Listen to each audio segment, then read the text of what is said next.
UFC 309, I wanted to go over 3 of the best takedowns the whole night. 2 of them by the second best grappler in the lightweight division, Charles Oliveira.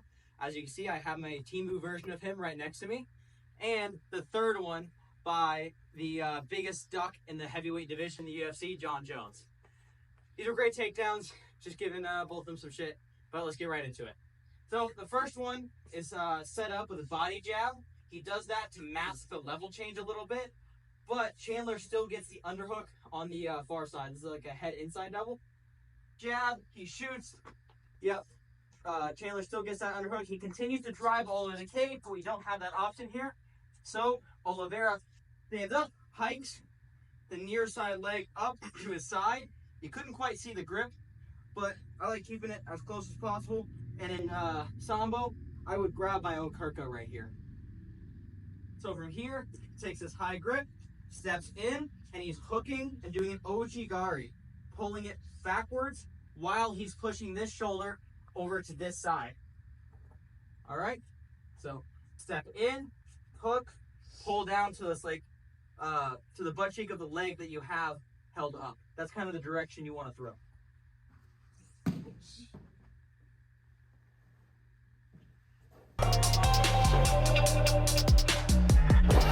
All right, so the next one is up against the cage. Oliveira had thrown a few shots to mask the takedown, but he goes for a head outside double, gets in on the legs, but can't finish. So he works up to a body lock.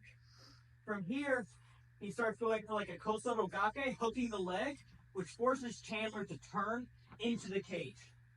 Now he does a uranagi or like a suplex, but he doesn't step around to try to like expose the back to the mat. He stays up against Chandler's back so he can get him into turtle. Here, and he just hits in and rotates around as he goes backwards. And he ends up on Chandler's back. One modification I would do to that for Sambo or Judo is I would step around in front so I can expose their back to the mat. So we'll start already in here. I hit that Kosoto Gake, he's turning. Now I'm gonna step in front here. You see how now I'm exposing his back whenever I turn? Step in front, get my hips close to his leg. It's almost hard for me to stay here because I'm trying to go backwards and I'm already leaning backwards. But I extended the hips, arch backwards, and rotate. Now that would be a Lazari or an Ippon. Now the last one from Jon Jones.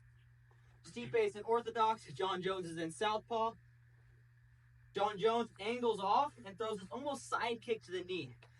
This Osoto was set up almost on accident.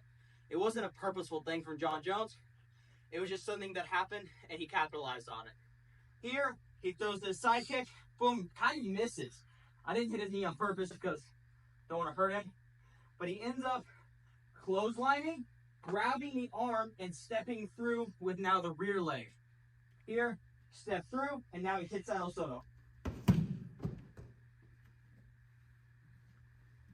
If you notice, once he steps down off that side kick, he steps through, and his head goes down to the mat, leg goes up.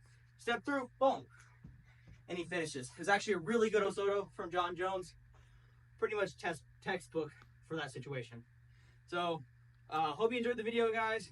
If you've been around this long, I've actually been thinking about ways to monetize my content through apparel or maybe a Patreon where I show more technique videos. If you have any ideas, let me know down in the comments.